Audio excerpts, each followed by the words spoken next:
The musician I want to introduce to you today is, the story should begin with Hazrat Inyat Khan. It was about 100 years ago.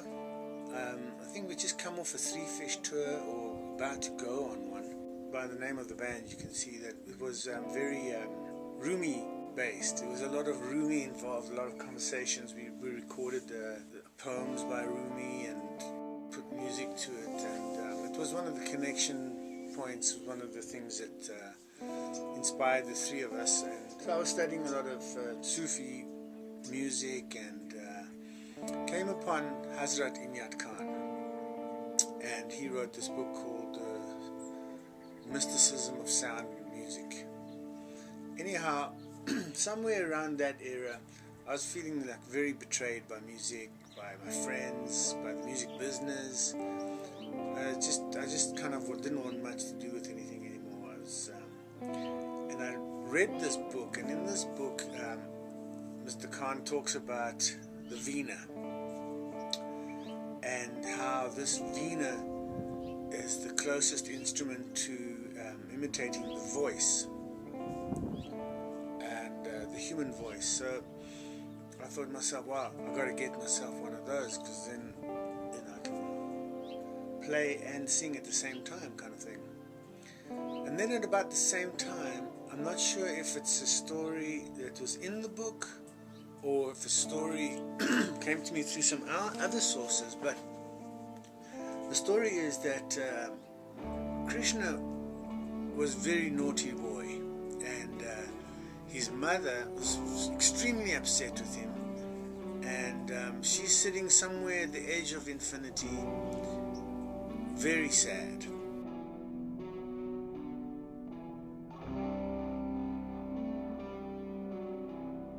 Krishna sees this, and he puts a spell on all the gopis and sends them off to go and tell the mother that, hey, you've got a beautiful son and you're so blessed, this and that. But none of this works. She remains heartbroken that her son is such a miserable creature and so extremely mischievous and naughty, basically. But a thief, So anyway, that story. Then what happens is Krishna figures out, okay, there's nothing that he's doing is working. He can't get his mother back in a good mood. So what he does is he begins to sing her name. His voice travels over the eons and penetrates the mother's heart, and so she gets back into her mood of joy. So this fascinated me. I thought to myself, that's what I want to do. I want to get the veena, and I'm going to play that one word for a year. This was the intention. For 1 year, I'm going to play one word, and I'm not going to do any rock and roll. I'm not doing any of this nonsense. Just one word on the veena. Yashoda. How many different ways can you play Yashoda? Yashoda. Yashoda. Yashoda, Yashoda. So that was the idea. Anyhow, not 2 weeks into this business, I get a knock on the door.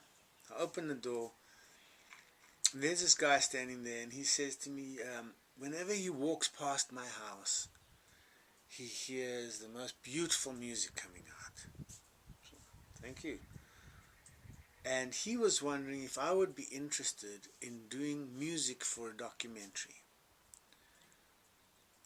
So, in my way at the time, the way my head was working, I thought to myself, oh no, here comes the first distraction. So I flatly refused. I said, no, I'm not doing any music for anything. I'm just playing the name of the great goddess for 1 year. And he says to me, oh, that's very interesting, because this documentary is about a goddess. So obviously I froze up inside. So anyway, I said, okay, well, I'll speak to the producer. I speak to the producer, and this woman comes on the phone, very beautiful voice, and we have a chat, and we make an arrangement to meet. Anyhow, one thing leads to another. I hear someone opening my gate. I walk to the front door, and there comes Amritakripa. And I'm like, oh my God, beautiful, what a beautiful woman. And she comes in, and we chat about the movie, and she says she wants to make a CD of devotional music.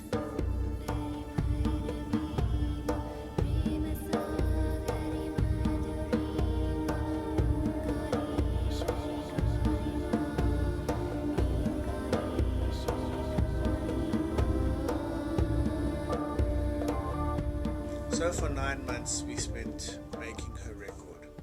And anyway, I want to introduce you to Kripa. She is helping me so much. She is my muse. She's playing drums. She has this uncanny ability to take up an instrument and dedicate herself to it in a couple of hours and almost, master a certain piece of music on it. And so you'll see now, that's what she does. She's taken up the bodhran and she gives it a bash. She's playing drum kit, she's playing bells, she's doing keyboards, and also helping me singing. So I just want to introduce you to Kripa, my muse, my partner, my wife, my lover.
The seaweed lies like dripping hair.